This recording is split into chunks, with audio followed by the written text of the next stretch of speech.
All right, you guys want to get into some of these questions that have been asked? Yeah, I would like Yes. to. This is, and again, I'm going to have to go out of my way to stay off the Earl questions. I'll let a couple through, but you don't know how many people They're just want to bust Earl's balls. All right, this is from Biggie Smalls. First of all, let me just say this. We're trying to do something here, and when you slow us down with a fake name like Biggie Smalls, it stops the other 10,000 people. All right. If small holes are better, Chris, with your bagels, why do you finger bagels with your pointer finger rather than your pinky? Interesting question, because I have a better grip on my pointer finger, and even those holes I made, they condense. They get smaller, even if it's dough, so it's elastic, so it strings back. So the holes I made might look big, but those larger holes that I made in the video, those become tight holes. And I work the dough better. We understand, but here's what I'm saying to you. You never tried the pinky, did you? I mean, you're coming up with this like you thought it out, but all of us would use our pointer finger. You're the one who started this tight hole thing. Try the pinky. Just give it a go. Try the fucking pinky. I'm going to try the pinky next batch.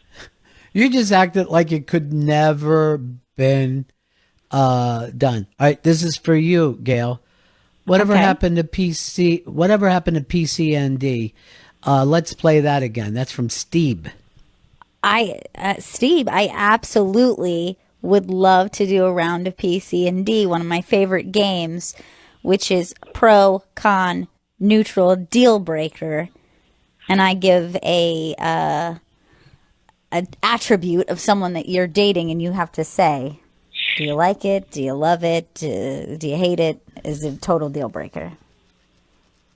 You know what? I'm going to bring it back. No, you should bring it back. This from Orp TV. Did you see our cameo by Ian Findance that we sent you? Now, I don't know whether you're using the name Orp TV. I'm going to say I haven't seen it, and I'm going to have Chris go over and check right now. Chris, I want you to sweep by those Ian Findance things that Gail loves so much. I do. And if we find it, we'll get it up there. All right, here's one, I guess, for the entire team from driving distance. Kaiser roll or baguette? Gail, you go first. Baguette, please. It's a superior bread. Vito? I also would say a baguette. Chris Stanley? I love a baguette. I really do, but I'm going Kaiser roll. That's my own personal preference. This makes me question you as a baker. I mean, let's face it. People fly to Paris for a baguette. No one goes anywhere for a Kaiser roll. That's a good point. A Kaiser roll is normally your chick came back from the supermarket and you went, why did you get 6 fucking Kaiser rolls? what am I going to do with that? Oh, they didn't have any Italian bread. They didn't have any French bread. This is the other uncomfortable thing about Chris the Baker. He loves a pretzel roll more than anyone else I've ever met in my life. And there's the weirdest trend that's ever happened. And the odd thing is a lot of people, like the fast food restaurants, are faking their fucking pretzel roll. They look like a pretzel roll, but they just taste like the same roll that they always have. Right. They just burn it or something. They just brown the bread. Chris, why haven't you made a pretzel roll yet? I mean, I'll make a pretzel roll this weekend. I can't wait. I mean, I've been focusing on bagels this past week. I've made a couple of French boules, but yeah, I'll work a pretzel roll. I can't wait. I like how positively you responded to this one, because the last one you were like, absolutely not. I'm not using a pinky, and now you're like, you know what? Soft knees on this one. Pretzel rolls for everyone. I can't wait to see his pretzel rolls. And do a big, giant, fucking tight, untight hole. Just the loosest hole that you could do it. Put your whole fist into the pretzel roll. Use your feet, actually.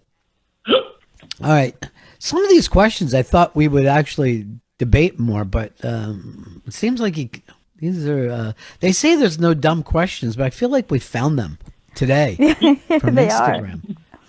All right. Bombshell said this: does Ronnie B love me as much as I love him? I'll say this, Bombshell. I love you probably as much as I am able to love. I don't know. That's good for you. Yeah, I don't know. I've always been curious about that. When someone says I love you and you say I love, we have no scale for this. And I feel like I love like a psychopath loves, or maybe like a sociopath. I don't know if I love enough. Like, I see the way Gail loves Juju, and I'm like, oh, I've never loved that heavily before. You know what I mean? Certainly, I think a mother's love is so much stronger than a father's love.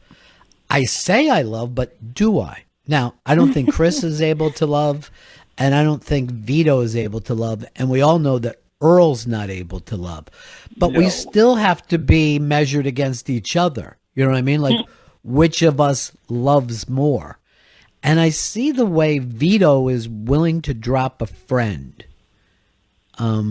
He seems like he's the most lovable of us, but he can also turn it off. That person's dead to me. Done. Chris Stanley's also done that with Eastside Dave, even when his father passed away. That's sad. Earl gives ice cream to his diabetic mom. Obviously, there's zero love there.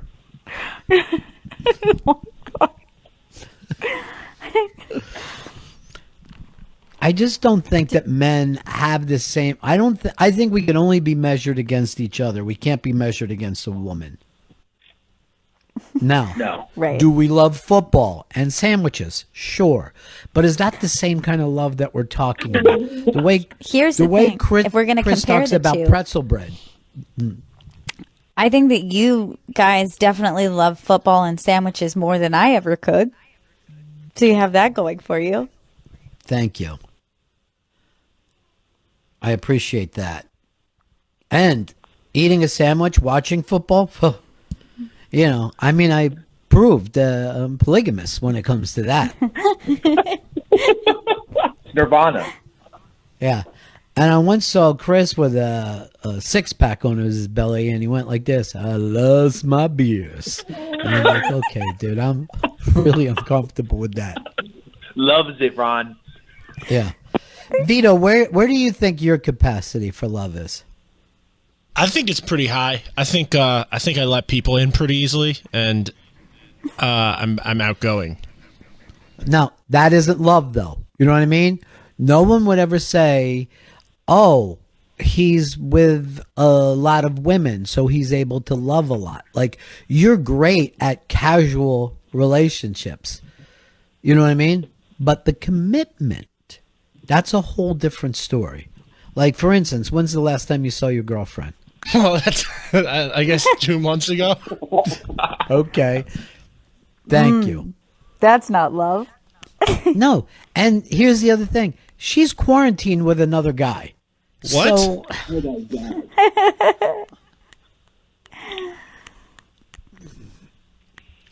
all right. Let's see. Jimmy wants to know, what's the definitive cartoon characters for the Bennington crew? Do we have the definitive cartoon characters? I guess that's not supposed to be us as cartoons, but what do you think the definitive cartoon character is of all time? I'll start with Vito. Vito? Bart Simpson. Bart Simpson. Wow. I heard Gail moan there a little bit, sighed. So is that because you agree? I was going, yes, that was my first instinct, which I would not have thought that would have been my first. And yet he was the first name that I was like, well, if we're going definitive, it's got to be Bart Simpson. And yet he's not even the star of that show. I know. Lost that to Homer. Homer became Fonzie after a while. It was supposed to be about did. Richie Cunningham, became about Fonzie. That happened to Bart Simpson. So, all right, 2 Bart Simpsons. Chris. I was going to say Foghorn Leghorn. What? Definitive? Come Do on. you Chris. realize how low he is on the Warner Brothers crew? Really? We didn't Wow, say I thought the- it was a top tier. He wasn't even starting didn't say 5 the on the cartoon- Toon Squad. We didn't say the cartoon character that defines you. Fucking redneck. Fucking redneck. Look, Bugs Bunny out of that universe is by far the biggest. By far. True. I think Foghorn is behind the duck. Probably even behind the chicken hawk at this point. I mean, he definitely is. He's definitely behind the duck for sure. That hurts for me to hear. He's not going to be in The Last Dance.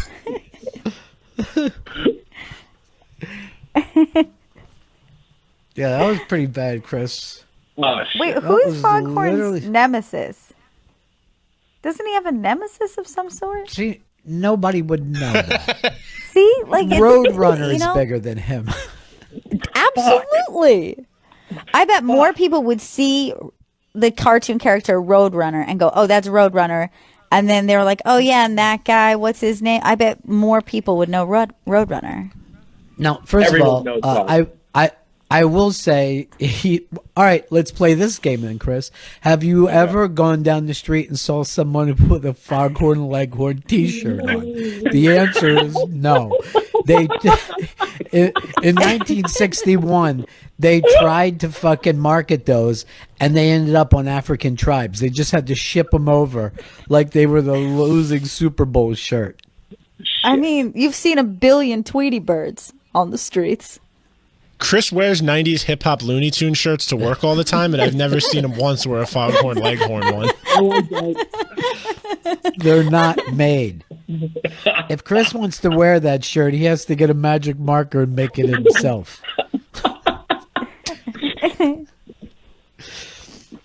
If you asked him who's like the definitive Rolling Stone, he'd be like, Bill Wyman. Gotta be Bill Wyman. All right, this is one for you, Chris. And it says, will we ever see Chris's lady? No, she's a private person, and she's not going to just send out pics of her. Hold on. Chris is making a great point here. No, you won't be. I have, first of all, I agree with Chris 100%. If somebody wants to be out there, they can. If they're not marketing themselves that way, no. Right. Of course not. You know? And to be fair Leslie's to Chris, all of us yeah. keep our loved ones private.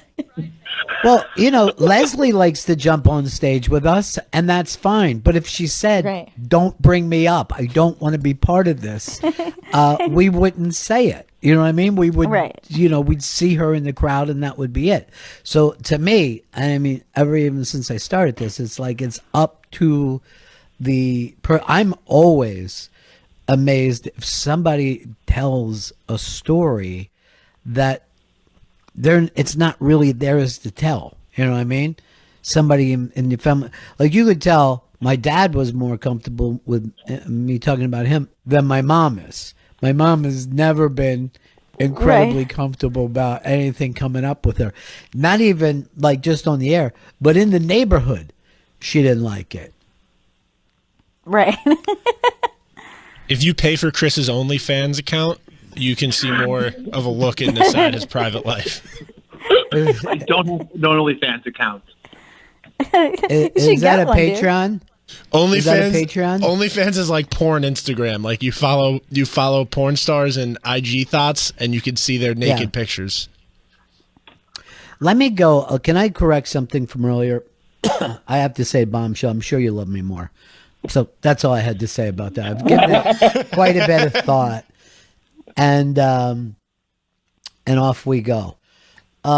This question came in Can Ron talk about Don Vito and the chicken wing story? Well, I've already talked about it, the fact that you even know to do that.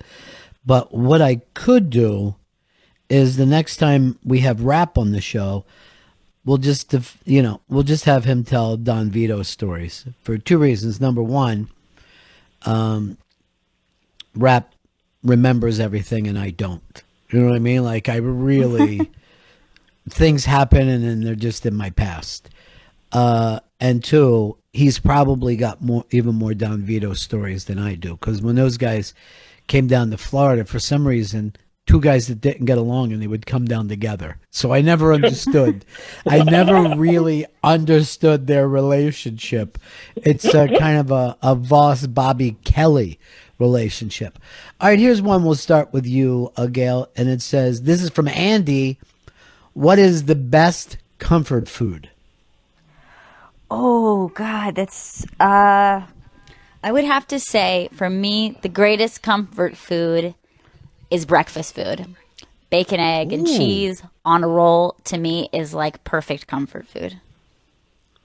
That's a real good one. I wouldn't have even went there. But yeah, pancakes, waffles, all of those are comforting. And it's a way to start your day in a carb hole. You know what I mean? You just get really full in a carb hole, and then you're kind of it's like taking a Valium first thing in the morning. Honestly, I would say one of the few benefits of quarantine is the ability to have a big breakfast every day.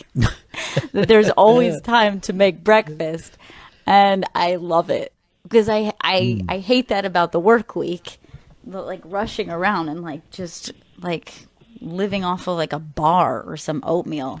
I can't live like that. I hate it. Yeah, I never lived that way. I'd rather come in late and have a good breakfast than breakfast on the run. It never existed for me. Vito, comfort food. I'm a really big fan of just cheeseburgers. Like I like to seek them out and eat them. You seek them out, do you? I do like to seek them out. I'll just, if I like don't know what I want to eat, I'll Google best cheeseburgers and then just go to places that the internet suggests to me. I mean, this hound dog is always sniffing around for a cheeseburger. I will say this, and Vito just reminded me, Wimpy is bigger than Foghorn Leghorn. That's Come on. The Hamburglar is. yeah. Rabble.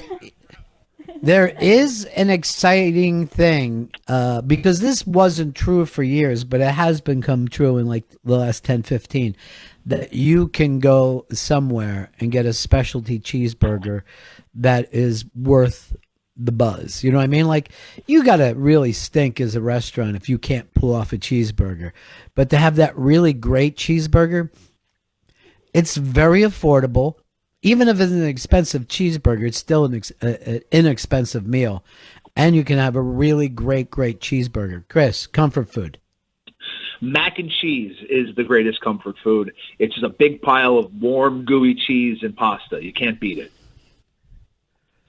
Well, first of all, you are correct. Bad mac and cheese is horrible, though.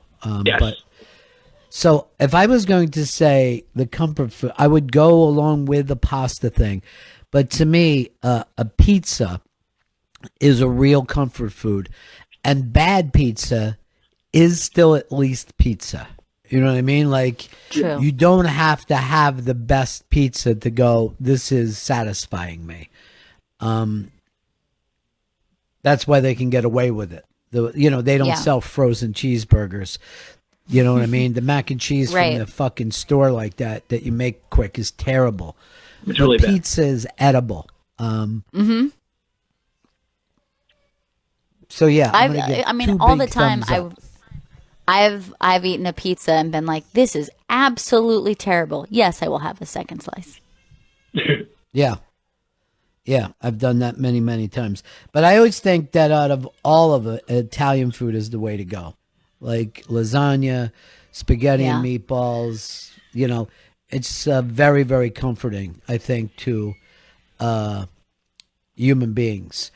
All right, I'll play with this one. And notice how I'm staying away from the Earl questions. I'm very, very Good. All right, this one is just specifically for Gail. What is your favorite Less Than Jake record? Ooh, this is an easy one. Losing Streak is it was my first Less Than Jake record. It was my first ska record. And honestly, I put that album on to this day. I will listen all the way through. It puts me in a great mood. Every track is good. Every track of that album is a banger. And All right. I highly recommend. It was first Yeah, I'm given not going that to. album was you will like it. I assure you, you will like it. And it starts like this. This is the old dude, Howard J. Reynolds, and you're listening to Less Than Jake. What And an it was given to introduction. me. It was given to me by John Juvio. It was the first time that I ever listened to ska because I think I was into like a couple like pop punk bands, and he was like, "I think you'll like this," and he was right. All right, Less Than Jake, and what was that again? The Losing Streak? Losing Streak. Well, I sure you in finance would agree, or at least have an opinion. You can understand You'd the be like, "No way, silence it's all Pez around you. I know. That's probably true. All right, here's the Bennington barometer. Best steak you've ever had versus the best sushi you've ever had. And I think this goes back to what we said about pizza. It's fairly hard to go into a good restaurant and get a bad steak. You know what I mean? Obviously, if you get a good cut of steak, you could throw it on the grill, pull it off, and it's going to taste good. Sushi, when you have great sushi, it ruins bad or even mediocre sushi for you. Right. All right. I'm gonna go with sushi, and here's why. Because it's so beyond. Like I've made a great steak at home, and I've had a great steak out, and a great steak can like just make your night, and it's incredible. But to me, sushi is like above and beyond something that I can comprehend. It's like there's artistry to it. I think you got to go sushi. I think it's beyond. Yeah, I don't think it's even close. And I'll say this, Chris Stanley eats everything, but the only time I heard him go, is when he had great sushi. And that was the Normally best he sushi. wolfs his food. Yeah, and Yeah, that that's was not such hard a to do wonderful- because other than that, you stand in a supermarket aisle and try to eat it for free. It's easily sushi. It's just it's the harder food to make. It's the harder food to have a good version of. It's 100% sushi. All right, and Vito? I was leaning towards sushi, but then I remembered one time Chris and I in Montreal had some steak, and it's probably the worst meal I've ever had in my life. We went to this place that was right by the hotel, and the steak was so bad they put fake grill marks on it. It was just like rubbery. There was no seasoning at all on it, and I could easily say it was the worst thing I'd ever eaten in my life. So I'm gonna go steak. All right, you missed the point of this. It's the best versus the best. Yeah, You know I'm what I saying mean? I would Like- prefer a good because of that experience. I would prefer a good steak. Chris, can you explain to him exactly what we're asking with this question? Yeah, it's not just like the worst steak you've ever had versus like good sushi. It's the best steak you've ever had versus the best sushi you've ever had. Which experience would you use? The worst should never come into play.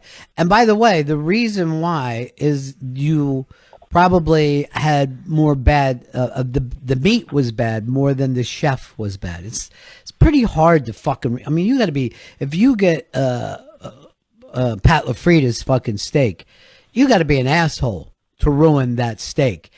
But if you get a supermarket steak, it's never going to fucking really be a great steak. That's like why when you go to someone's pool party, you'd rather that they were making cheeseburgers and hot dogs than throwing their shitty fucking Albertson steaks all over the grill. All right, this one is let me see if I can't aim one towards Chris or Vito here. That's mean. That's mean. Oh, that's also mean. I guess not. Oh, here's one for all of us.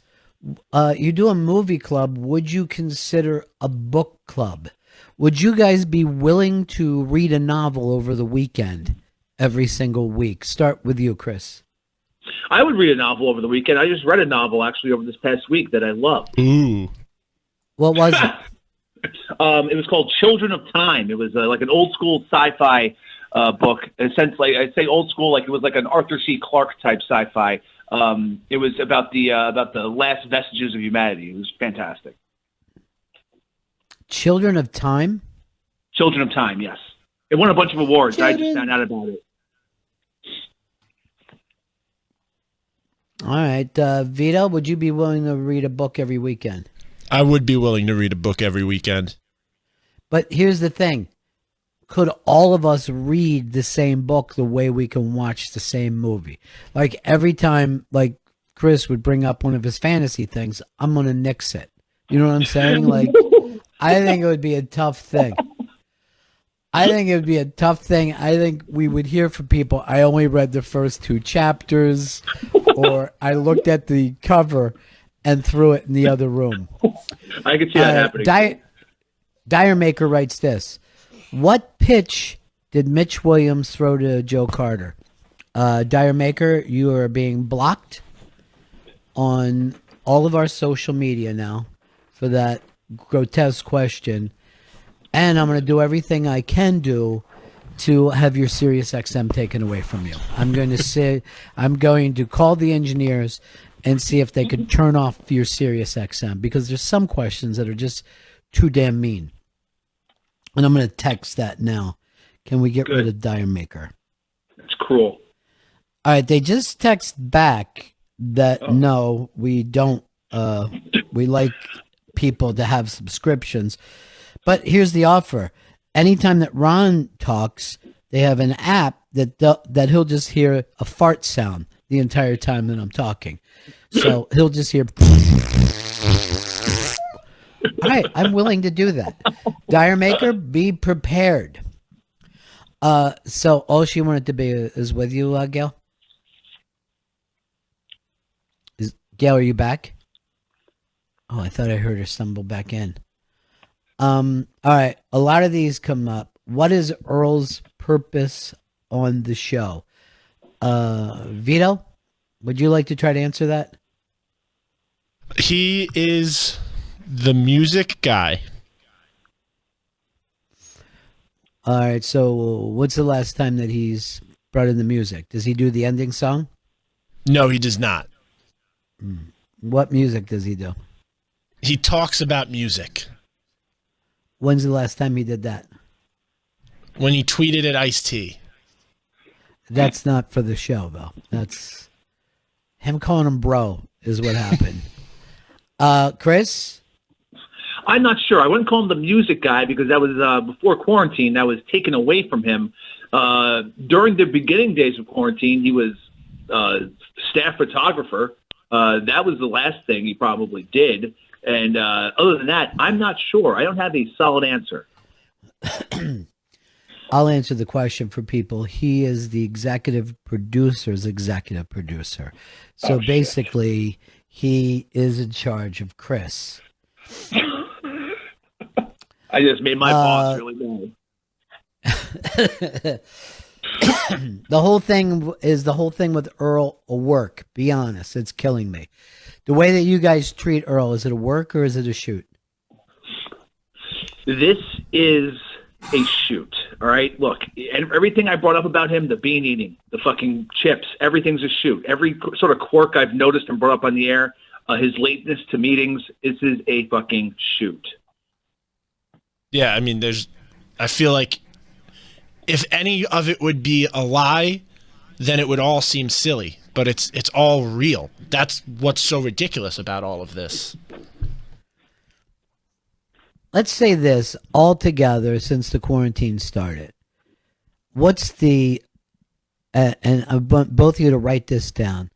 What is the accumulated time that you and Earl have been working on something or talking to Earl? What is the accumulated time? Okay, I'm gonna write it down. Vito, I want you to write it down also. Okay. All right, I have my answer. Okay. Vito, do you have your answer? I have my answer. Chris, you go first. Between text, I'm considering text messages and the occasional call. In this time, I'm saying 55 seconds. Seriously. I mean, texts don't take very long. That's like a fraction of a second. So yeah. Vito? I was going to say 2 minutes.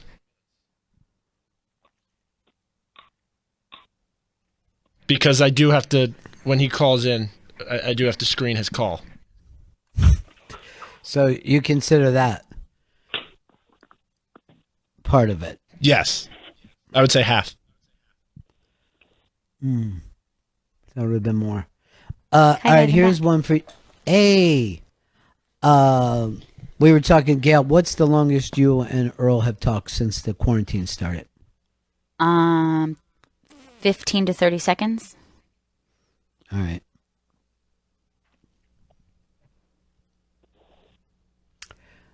All right, this is for Vito. NWO Hollywood or NWO Wolfpack? I mean, I liked the original NWO, but I guess that's not NWO Hollywood, so I'm going to go Wolfpack. I'm all about the click. And that's just the three guys were the Wolfpack? No, well, the Wolfpack was like, Nash and Hall. That was when they had the red and black logo, and they would do the... Yeah, but so you're saying there's only two guys that did it? I mean, every faction got way out of hand at some point, so there was more than just those two, but those were the two main guys in Wolfpack. I mean, the original, like the Outsiders, that's Outsiders NWO, that's Hogan, Nash, and Hall, but I think that's different than Hollywood and Hollywood Wolfpack. is when there was just like 80 of them and they didn't even wrestle? Yeah, that was when it just started getting out of hand, and then like fucking Virgil was in the NWO. Fucking Scott Steiner was there and didn't say a fucking word or wrestle. He just stood there. Brutus the Barber Beefcake. Well, you had to. You had to do that if Hogan was there. He had to. Oh, I don't think I've ever told you this story before, Vito, and you might get a kick out of it. I don't know. So those guys, when I was living down in Tampa Bay, those guys would be out, a lot of wrestlers lived there then and probably now. One time we were all at a beach bar, and this is probably late 80s, maybe 1990. And I don't know, it was a bunch of us there, and I don't think we were supposed to meet those guys. I think they just pulled up. So, and it's right on the Gulf of Mexico. And here's two jet skis coming hard at the beach, just like they're gonna. And it's fucking the Barber and Hogan, right? So they pull up right in front of this beach bar. Now they get off. They're in about ankle deep water, and they both get off, and they're both wearing these little fucking tiny bathing suits that, banana hammocks, and they both are kind of, I'm not going to say G-string, but T-back, right? They're just going up, I guess because they want to get a good ass tan because, they're going to need that for when they wrestle. They've got these two big jet skis, right? They now turn their back to us, so we're looking at four cheeks, and they're pulling these two big fucking jet skis up, so their feet are wide. They're leaning over and just assholes towards us, just wide assholes pulling it up, and everyone is just looking, but you don't want to say anything about, a 300-pound, 6'7" man who's also famous doing this. But it was like the most, I think if you were married to him, you would not want to see this. let alone a casual viewer. It's like you saw the sex tape in his prime. I was more comfortable seeing the sex tape than I was seeing these two guys pucker asshole up, pulling these big giant jet skis up on the beach.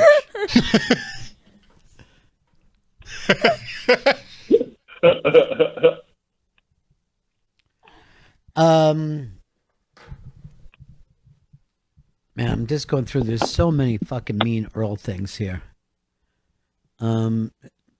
This guy wrote this. It's kind of fun. Is Doug really that bad, or is that just for the show? He doesn't even know Earl's name. He just knows that there's. Yeah, he just calls him Doug. This question: does Earl get a paycheck? Yep. Ron, have you ever eaten Laspadas in Delco? Yes, I have. Particularly the one in Aston I picked up hoagies for. But the first time we got it, I think you remember this, Gail, was the one in Fort Lauderdale. That was on Flathead's recommendation. And it was the only good hoagie I've had ever outside of the Philadelphia area. It was so good. And we used to drive so long to get it. Yeah, we would drive a long way to get that and be fucking totally satisfied. Being like, yeah, this was well worth the drive. And then we would drive back on. That was a really good hoagie, wasn't it? Plus, they had tasty cakes. You know, you'd have a little fucking tasty cake. See, and I knew when Flat said it, I knew he was going to be right, because Flat is from Chester, Pennsylvania, the actual birthplace of the hoagie. Not a lot of people know this. Here's one for you from Ashley. She has two questions. Gail, what's the best thing about being a mom? I think the best thing about being a mom is getting to hang out with your favorite person all the time. It's like or like be entertained by the person that you're most wild about.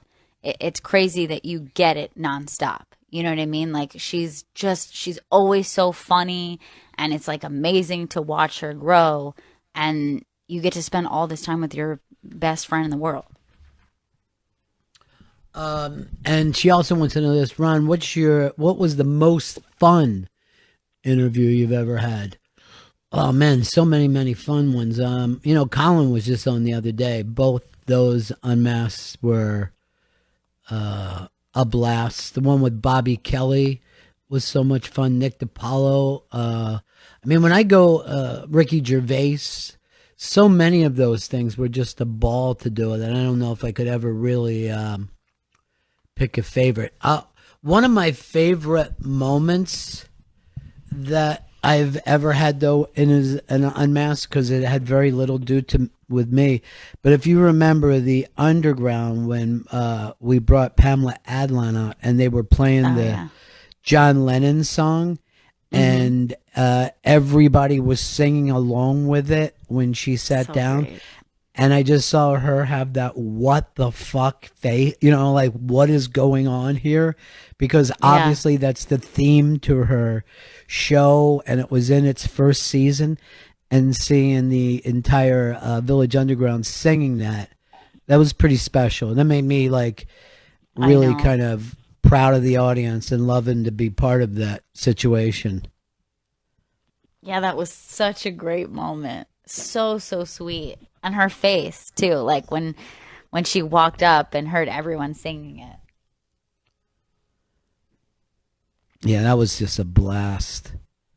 That was really, really fun. And I remember even thinking as we were all doing it, I'm like, I don't even know if I can top this. You know what I mean? This might be as good as it gets. And then I was just thinking, let's just play music and all sing together. Chris, you text me that you've found that Orp TV's cameo from Ian. Yes, I did. And Vito has it as well. Okay. You could just say, let's play it. Oh, we could play it, yes. Hey, it's Ian, and I just want to say what's up to ORP TV. That's right, yup, the #1 news source for motocross. Sitting in metal positions, can they bump up and take that lead away? Drag racing. Stock cars. Stock car racing was becoming a big-time sport. In where? The Midwest. And guess what? I think y'all should add another sport. That's right. What? New York City bike riding. I'm on the streets of New York. I got my mask on because it's a global pandemic. And y'all need to cover New York City bicycle riding. You think motocross is dangerous? I gotta keep a safe distance between cars and other cars, so I don't get doored, hit, run over, and maybe I shouldn't ride my bike while I videotape. But that's just a risk I'm willing to take to get the #1 underground sport, New York City bicycle riding, out to the world. And how are we gonna do it? ORP TV, baby. All right, that was a little on the nose. And Chris, I wish you would have told me that was ORP TV and not ORP TV. I did like how you could hear his accent so well every time he said bicycle riding. Riding bicycles all around. And that's a Delaware thing. He's all excited about Joe Biden running. You know, down here, we like to call it a sub more than we call it a hoagie. But we do like to have a Coke and then a smoke right after. I'm going down to the houseboat down at Ocean City. Ocean City, Maryland. All right, we'll let Earl answer this one. This one is, how does Earl still have a job? Hey, Earl. Hi, everyone. Hey, Earl. Hi, everybody. Hey, Earl. Yes. The question. No, I didn't want to cut off Ron. I thought he was asking me a question. I'm sorry. No, but how do I still have a job? I try to contribute as much as I can, given the circumstances.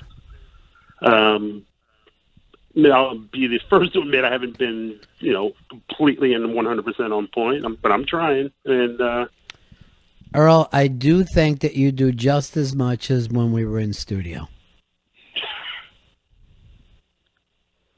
Well, I'm not running the board there in the studio, obviously. Vito's doing a great job at doing that, but... Would you like to switch out with him? 100% if given the opportunity. I would love to. Vito, would you ever consider that? I just don't think it would be a good idea. Why is that? Because I think it's best if I continue to do this, because I don't know how Earl would do, and I also don't want to be in a room with anybody. Well, this would give you a chance to have a couple days off. I would rather just keep coming in. Now, this question also came up. Chris, how come you have never offered, now that you beat your, and then it just says, in parentheses, COVID, how come you've never offered to take over for... Well, if I could walk into work, that'd be great. But I am freaked out by going anywhere near a cab or a subway car. And I would like to help as much as... I believe I do a little more work from home than Earl does. I try to help in any way I can. Huh. All right. Vito, MVP. The MVP. Although Earl did not get his shot to prove himself. Did he ever just do a thing on his own from the studio? Back when we were all in the studio? I don't think so. I think there was always a situation. There was always at least two of us in the producer's studio. Okay. But again, I'm ready to go if you need me. If Vito needs a few days off, I'm ready to step in. I'd tell you this, both you guys have to be stunned. He called your bluff. Now, how would you come in, Earl? I would probably take the Long Island. The Long Island Railroad seems the best shot. It gets me into the city, gets me into Midtown within 20 minutes. And you're not freaked out or panicked about it? Not particularly, not at all. I mean, I did it what, 2 weeks ago, and there was no one on it, and all the doors are open, all the windows are open. It's a pretty smooth ride. There's no one out. I mean, let's just all admit this.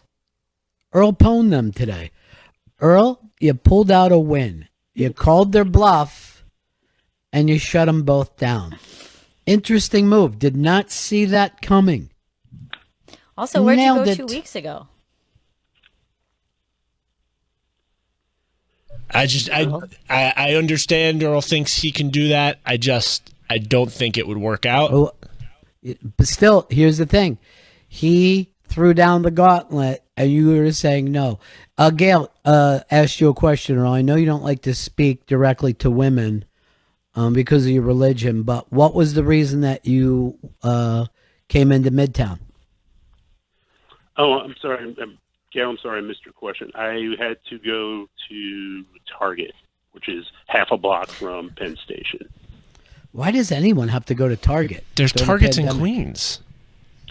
Before I went out, I checked if certain supplies were in stock.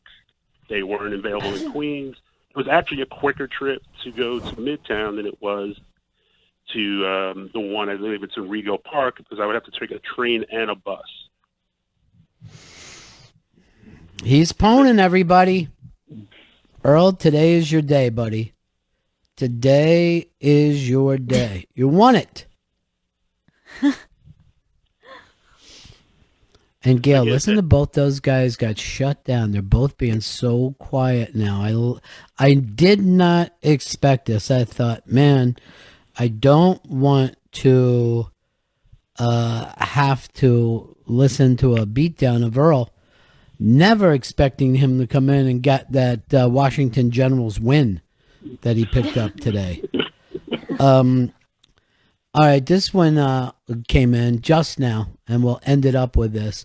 If Ron could interview one deceased comedian on Unmasked, who would he choose?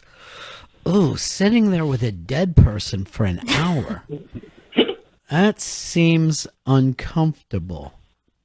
Yeah, I'm going to say I don't want to interview any deceased comedians. It seems like it would be really bad radio, as well as maybe the worst hour of my life. All right. Why don't we get ready to take a break here?